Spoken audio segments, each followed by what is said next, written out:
como alguém que tem uma opinião tão válida como a minha, eu não tenho debate. Eu tenho uma opinião. E acabou. A segunda característica de um debate científico acadêmico, e talvez a mais importante, é aquilo que Karl Popper, um famoso filósofo da ciência ou epistemologista, se alguém gostar dessa palavra ruim, chamava de falseabilidade da ciência. Vejam, as teorias, para serem teorias científicas, têm que ser falseáveis. Elas têm que sobreviver ao teste da falseabilidade. Uma teoria contra a qual nenhum argumento é cabível não é uma teoria científica. Vejam, a teoria pode sobreviver a argumentos contrários. Isso demonstra a sua força, a sua coerência. Mas deve existir argumentos contrários, certo? E que nós teremos que confrontar com os argumentos que defendem a teoria. Tá? Então, essa é uma segunda característica que eu considero importantíssima do debate científico e do debate acadêmico. A terceira delas é a racionalidade. Nós devemos nos lembrar que o bom e velho Aristóteles, que todos vocês ouvem, dizia que o direito é a razão livre da paixão. O legislador age de forma racional, enquanto o indivíduo age de forma passional. O debate científico, por sua vez, é um debate que deve ser o máximo possível. Vejam que não é possível livrá-lo de toda a paixão, mas deve ser o máximo possível um debate racional. Quando eu me torno apaixonado, e não no sentido de eu me apaixonei por uma menina ou por um menino, apaixonado por um tema, eu me torno devoto de uma causa e não mais defensor de um argumento. E se eu tenho uma causa, logo, quaisquer argumentos contrários depõem contra a minha causa, e eu, apaixonadamente, não considerarei esses argumentos. Certo? E a última característica, que talvez seja mesmo a mais importante, é a persuasão. Persuasão é o livre convencimento racional do interlocutor. É não forçar a sua ideia, mas, por meio de argumentos, conseguir convencer racionalmente e de forma livre o interlocutor que se tem razão. Então, essa aqui se vincula muito à abertura. Nós todos devemos estar abertos quando tratamos de temas polêmicos e devemos estar abertos, inclusive, a sermos persuadidos da posição contrária. Quando nós não tivermos argumentos que combatam e os outros argumentos forem mais coerentes, mais fortes, mais verdadeiros, a única solução é trocar de posição ou tentar achar argumentos melhores. Certo?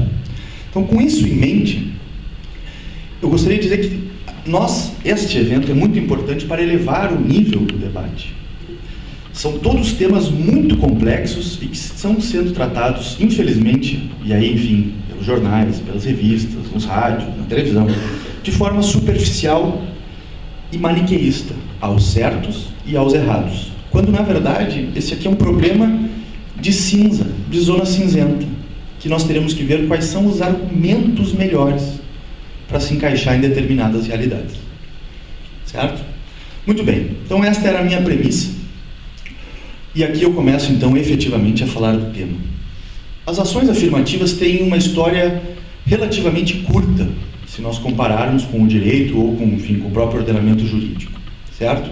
Elas surgem, especificamente, na década de 60, nos Estados Unidos, no governo John Kennedy.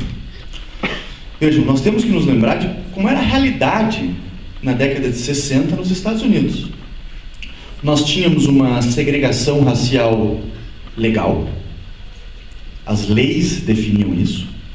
No sul dos Estados Unidos, nós tínhamos o que se chamava de Jim Crow Laws, que era o direito do Jim Crow, que ficou famoso como sendo um governador de um estado do sul muito, muito duro com a população negra, onde, vejam vocês, negros eram enforcados, onde negros sofriam todas as variadas formas de abuso, onde havia segregação no sentido de eles eram separados, mas iguais, e a Suprema Corte mantinha esse entendimento de que era possível separar negros de brancos e mesmo assim manter a igualdade, certo? Então todos vocês já devem ter visto fotos de 2 bebedouros, de 2 escolas, aquele movimento dos direitos civis que surge logo depois, onde uma senhora cansada do trabalho, trabalhou 14 horas, se negou a se levantar num ônibus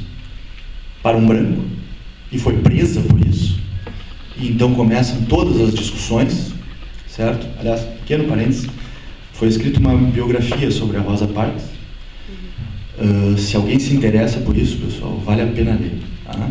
Chama-se Rosa Parks Alive. É muito interessante. Tá? Mas vejam, esse era o espírito de quando surge a primeira menção legal, num decreto do presidente, às ações afirmativas. Era um país dividido e cuja divisão legal tinha sido sancionada pela Suprema Corte como algo que não violava a Constituição, mesmo havendo na Constituição americana também uma previsão de igualdade. Tá? Então é feito esse decreto dizendo que os estados deveriam criar ações afirmativas para acabar com a discriminação. Ou a palavra correta, ou enfim, toda ela, a expressão usada no decreto era ação afirmativa antidiscriminação por raça, religião e nacionalidade. Certo?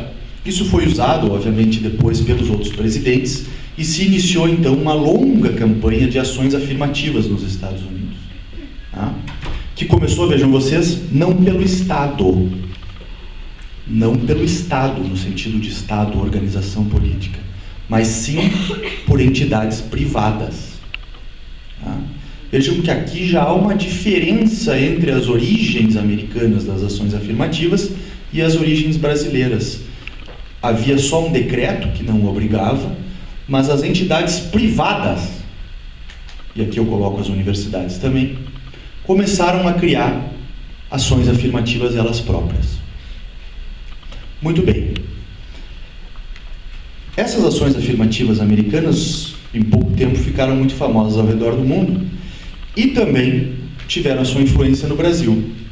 Houve alguns projetos de lei na década de 80 no Brasil que não tiveram sucesso, e a primeira manifestação estatal concreta sobre a criação desse tipo de ação afirmativa vem em 1995, com o primeiro governo Fernando Henrique Cardoso.